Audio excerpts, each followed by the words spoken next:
Assalamualaikum warahmatullahi wabarakatuh. Salam sejahtera untuk kita semua. Selamat pagi anak-anak. Bagaimana kabar kalian?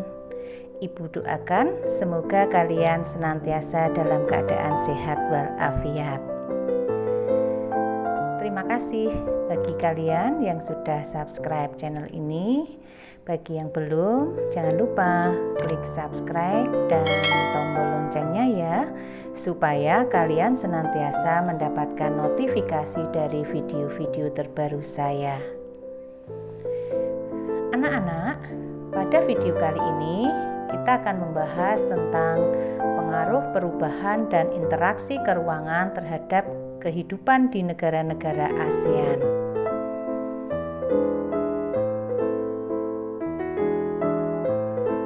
Adapun pengaruh-pengaruh tersebut kita akan kelompokkan menjadi 4 anak-anak. Yang pertama, perubahan ruang dan interaksi antar ruang akibat faktor alam. Yang kedua, pengaruh perkembangan ilmu dan teknologi terhadap perubahan ruang. Yang ketiga, pengaruh perubahan ruang terhadap kehidupan ekonomi. Dan yang keempat, pengaruh konversi lahan pertanian ke industri dan pemukiman terhadap perubahan ruang dan interaksi antar ruang. Baik anak-anak, kita akan membahas satu persatu dari keempat pokok bahasan tersebut. Mari kita mulai. Yang pertama adalah perubahan ruang dan interaksi antar ruang akibat faktor alam. Di sini ada 3 hal yang merupakan faktor alam, yaitu perubahan iklim yang menyebabkan bencana dan perubahan ruang. Yang kedua, faktor geologi, dan yang ketiga, faktor ketersediaan sumber daya alam. Baik anak-anak, kita akan mulai perubahan iklim yang menyebabkan bencana dan perubahan ruang. Kita ketahui bahwa berdasarkan letak lintangnya, Asia Tenggara atau kawasan ASEAN memiliki iklim tropis. Di samping itu juga dipengaruhi oleh angin muson anak-anak ya. Angin muson yaitu angin muson barat dan angin muson timur yang menyebabkan terjadinya musim hujan dan musim kemarau di wilayah ASEAN. Nah, pada bagian sebelumnya sudah kita bahas ya anak-anak. Kemudian yang ketiga juga iklim laut atau fisik, ditinjau dari kondisi fisiknya. Karena Asia Tenggara ini terletak di antara 2 perairan besar, yaitu Samudra Pasifik dan Samudra Hindia. Maka wilayah ASEAN ini atau Asia Tenggara ini dipengaruhi oleh iklim laut anak-anak. Nah, itu adalah 3 jenis iklim yang terdapat di kawasan Asia Tenggara. Anak-anak, ternyata kondisi saat ini telah terjadi penyimpangan iklim karena pemanasan global. Nah, apa yang dimaksud dengan pemanasan global? Mari kita simak video berikut ini anak-anak. Bumi semakin lama semakin panas. Mengapa demikian? Berikut penjelasannya. Cahaya matahari menyinari bumi. Sebagian panas matahari diserap oleh bumi dan sebagian lagi dikembalikan ke angkasa, tetapi terperangkap dan kembali lagi ke bumi. Hal ini disebabkan karena asap kendaraan bermotor dan asap industri menghasilkan gas karbon dioksida atau CO2. Penggunaan freon atau klorofluorokarbon pada perangkat dingin dan lain-lain, sehingga terjadi kenaikan konsentrasi gas karbon dioksida yang melampaui kemampuan tumbuh-tumbuhan dan laut untuk menyerapnya. Naiknya konsentrasi gas karbon dan gas-gas lainnya di atmosfer menyebabkan efek rumah kaca.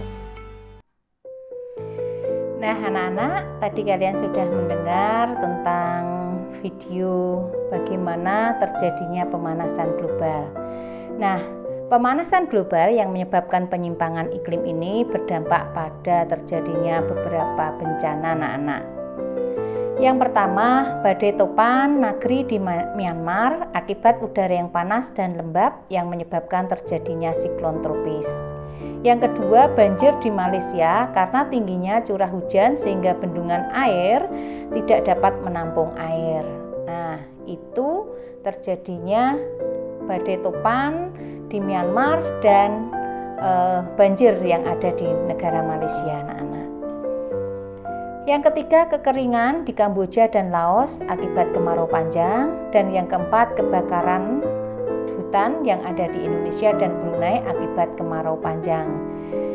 Nah, itu beberapa akibat dari penyimpangan iklim yang terjadi di negara-negara ASEAN.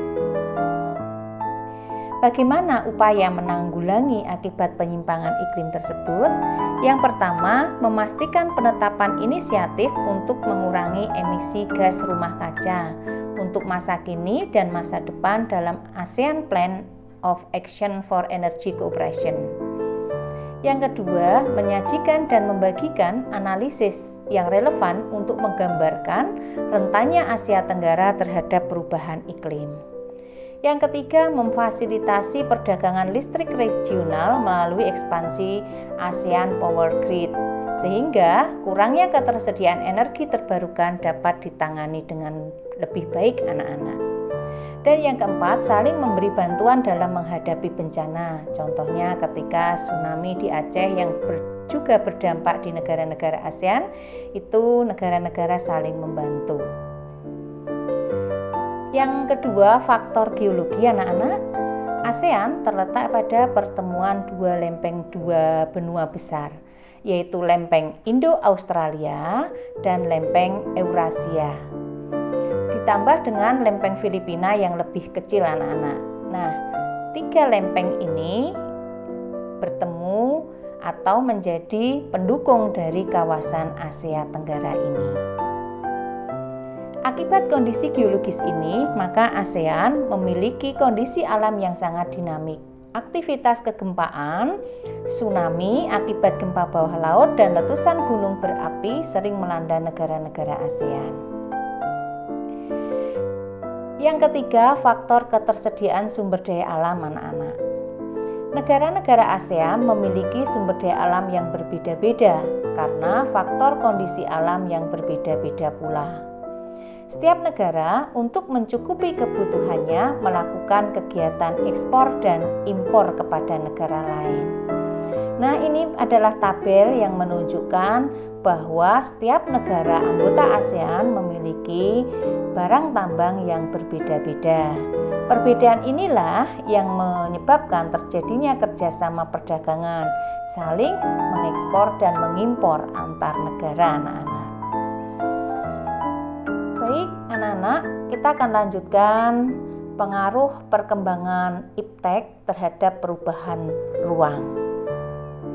Perkembangan ilmu pengetahuan dan teknologi memudahkan manusia memenuhi kebutuhannya. Di samping itu, perkembangan iptek juga memudahkan manusia dalam berinteraksi. Beberapa contoh teknologi yang berpengaruh terhadap perubahan ruang di negara-negara ASEAN yaitu teknologi transportasi dan teknologi komunikasi. Transportasi yang sekarang ini sangat mudah dengan biaya yang murah menggunakan pesawat terbang memudahkan terjadinya mobilisasi penduduk atau mobilitas penduduk dari satu tempat ke tempat lain. Komunikasi, berbagai sarana komunikasi dengan media sosial maupun komunikasi lainnya membantu komunikasi yang lancar antar negara anggota ASEAN. Nah, pengaruh perkembangan teknologi transportasi dan komunikasi bisa kita kelompokkan dalam beberapa bidang, anak-anak. Yang pertama di bidang sosial, yaitu bertambahnya jumlah penduduk dalam waktu singkat. Yang kedua, kebutuhan transportasi massal seperti kereta api semakin tinggi karena penduduknya yang banyak untuk menghindari kemacetan. Maraknya perdagangan manusia ini merupakan salah satu dampak negatif, anak-anak. Dan yang keempat, kerjasama luar negeri semakin mudah karena transportasi dan komunikasi yang lancar. Di bidang ekonomi, berupa bertambahnya pendapatan negara, nilai barang lokal meningkat seiring meningkatnya permintaan mata uang asing. Yang ketiga, barang-barang asing mudah dijangkau.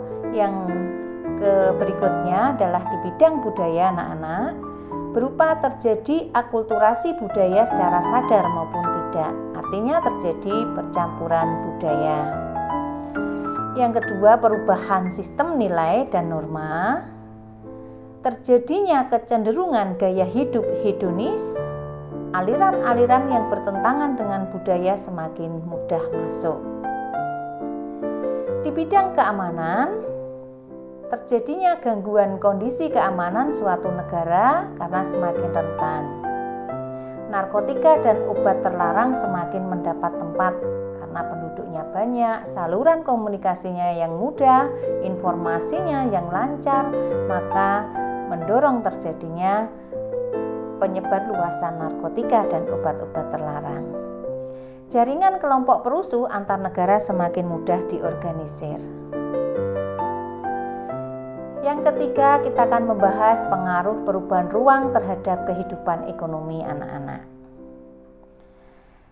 Dalam kehidupan di ASEAN, dengan berdirinya MEA, Masyarakat Ekonomi ASEAN, dengan sistem perdagangan bebas memberikan dampak antara lain, hambatan perdagangan tidak ada lagi karena merupakan kawasan perdagangan bebas.